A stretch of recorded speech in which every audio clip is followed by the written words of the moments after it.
Chers frères éclaireurs, bonsoir à tous les membres du panel et bonsoir à tous les auditeurs.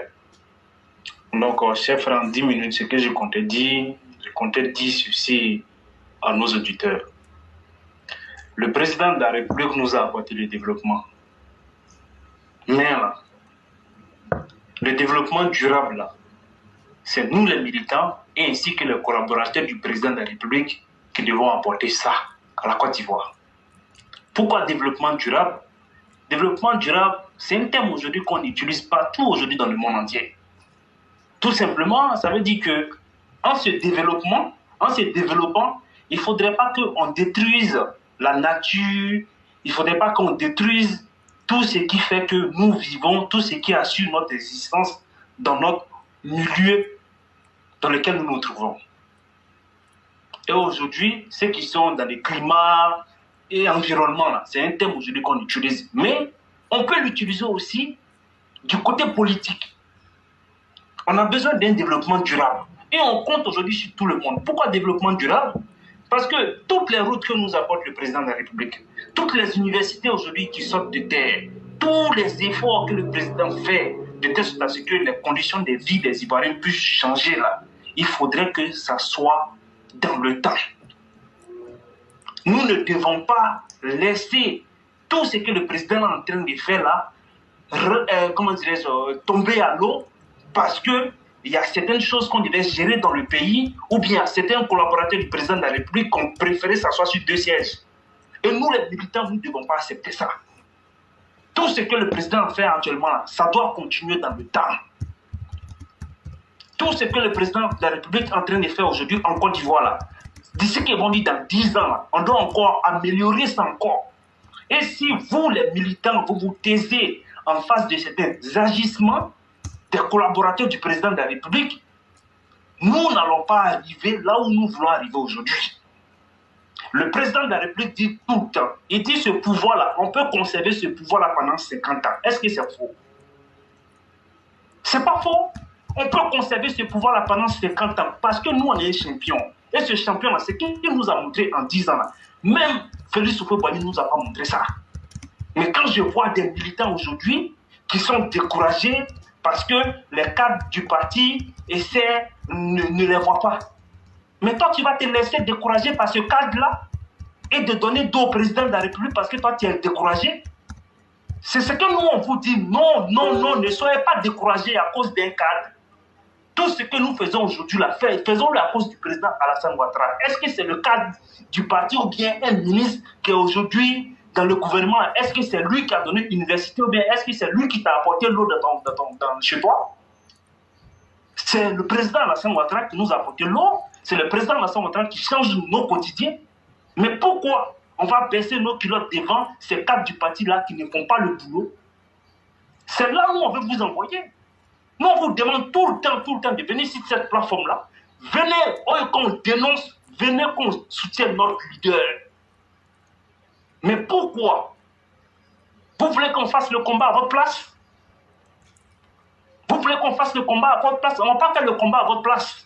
Il faudrait que vous venez, vous vous joignez à nous, de telle sorte à ce qu'on puisse honorer notre chef, qui est le président Alassane Ouattara.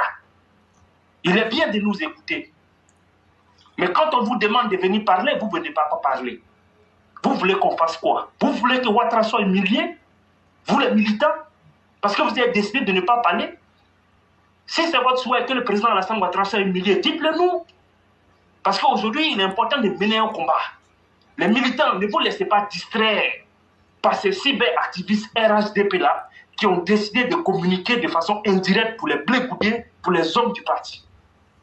Désabonnez-vous massivement de tous ces cyberactivistes-là qui sont dans le double jeu. Parce qu'on a une personne à défendre, que le président Alassane Ouattara, qui n'a pas perdu un parent à cause du président Alassane Ouattara. Mais aujourd'hui, est-ce que le président Alassane Ouattara ne donne pas ce que nous voulons aujourd'hui? Il y a des gens qui rêvaient de voir Alassane Ouattara au pouvoir. Mais ces personnes-là, ils sont plus là aujourd'hui. Mais vous qui êtes là, qu'est-ce que vous faites?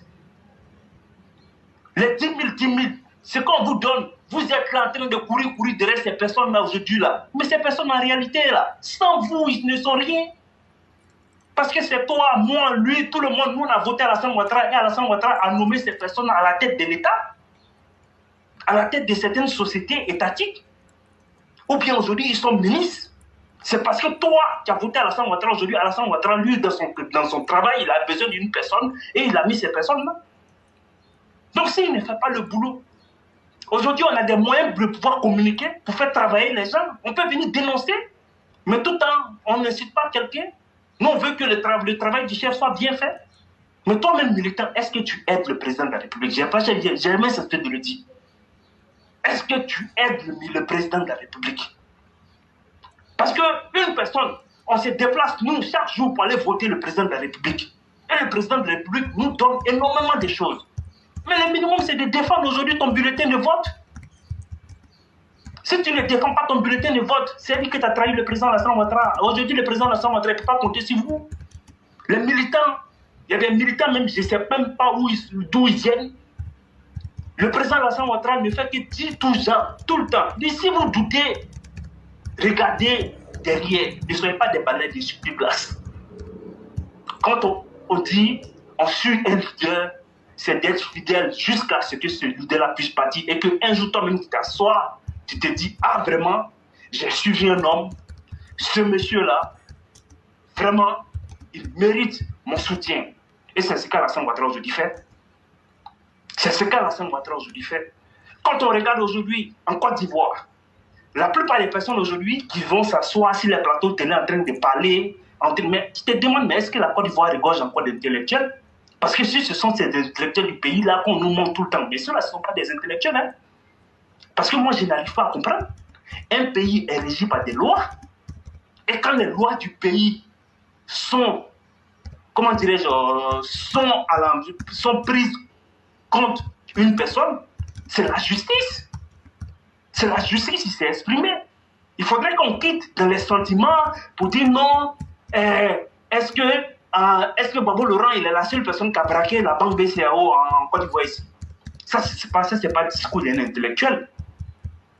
Aujourd'hui, le monde a tellement évolué que tout le monde aujourd'hui peut avoir un esprit critique.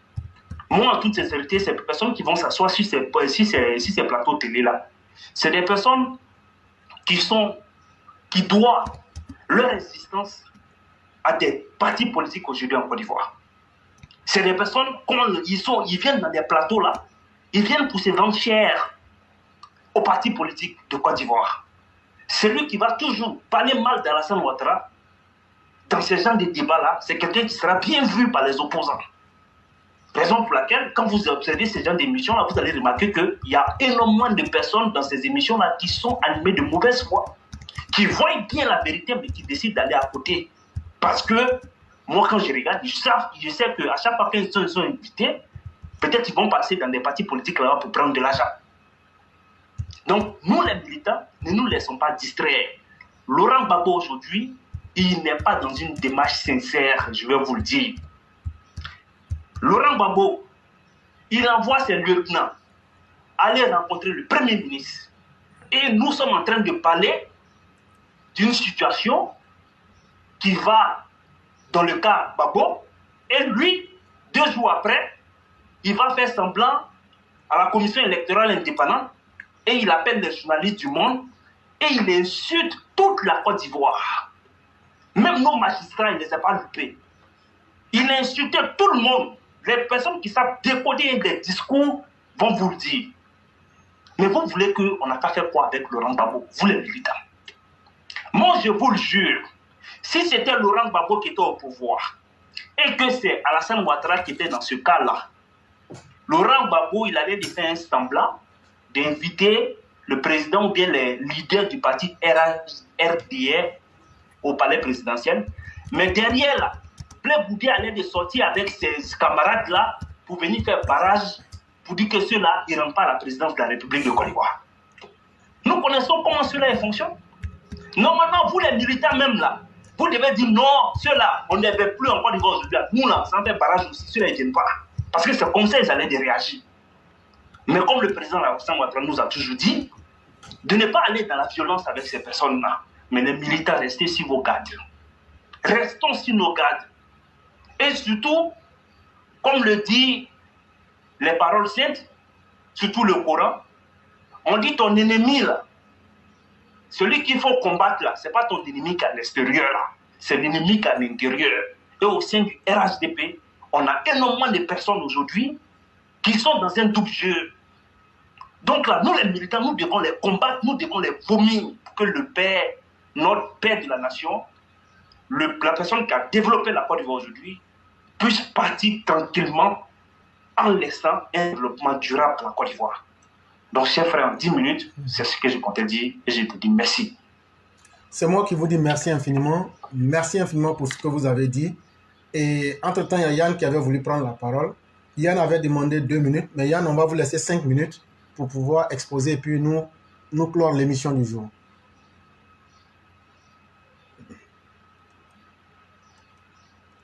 Allô, le grand maître Yann? Je suis en ligne. Allô? Okay. Oui, mon grand-oncle. Okay. Bonsoir, mon grand-oncle. Oui. Merci beaucoup pour okay. Donc, vous avez la parole pour cette belle faveur que tu m'offres. Il n'y a pas de problème. Vraiment, je t'en suis vraiment reconnaissant. Ok, je vais aller directement. Moi, je pense que tout a été dit. Je ne vais pas répéter tout ce que tous ces grands esprits-là viennent de dire. Tout a été bien dit, tout a été bien formulé, chacun avec sa façon de dire. Je salue déjà tout le monde. Je salue nos Mao, nos Chao. Moi, je ne vais pas être long, mon grand-oncle. Voilà, je pense qu'aujourd'hui, tout est su, tout est fait. Il va falloir que ceux qui se réclament du RDR, il va falloir que ceux qui se réclament vraiment de l'idéologie du RDR, chacun de nous prenne ses responsabilités pour affronter ces gens-là.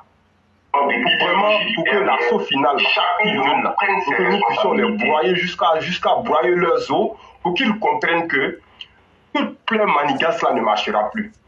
On parle aujourd'hui du débat qui a eu lieu sur NCI. Mais vous attendiez à quoi? Tout le monde sait que l'Africain, le nègre, est un être qui est tribalisé jusqu'à sa moelle. Quelle que soit la vérité, quelle que soit la raison pure, il va toujours se baser sur son lien tribal. Ça va finir par ça. Donc, arrêtons de faire les faux semblants. Ce que nous attend là, c'est un combat. C'est un combat qui nous attend. Donc, le combat là, c'est d'abord simplifier la tâche en mettant ce vieux animal là, ce vieux fatigué là, ce grabataire là, ce vieux qui veut faire descendre la Côte d'Ivoire avec lui en enfer là, en le laissant seul dans son précipice là-bas, dans ses abîmes là-bas, dans la GN là, et puis sauver la Côte d'Ivoire, mettre la Côte d'Ivoire au paradis avec le président Alassane Ouattara. C'est tout. Tout le reste on dit là. Si ça doit se terminer par la violence, ça va se terminer par la violence. Mais il va falloir que nous ayons le dernier mot. Donc, tout ce qu'on est en train de voir là, c'est que du vent. C'est que du vent. Déjà, même le président, il n'a pas d'autre choix que d'annuler et que de ne même pas se mêler à cette histoire-là. C'est une question de justice. Parce que quand on parle là, quand on dit quelqu'un qui parle là, quelqu'un qui marche là, il laisse des traces. C'est pour laisser des traces. Nous tous, on a vu ces traces à travers les vidéos qui ont été mises sur la plateforme Éclaireur Pro Vérité. Il dit, le problème de la justice, ça ne le concerne pas.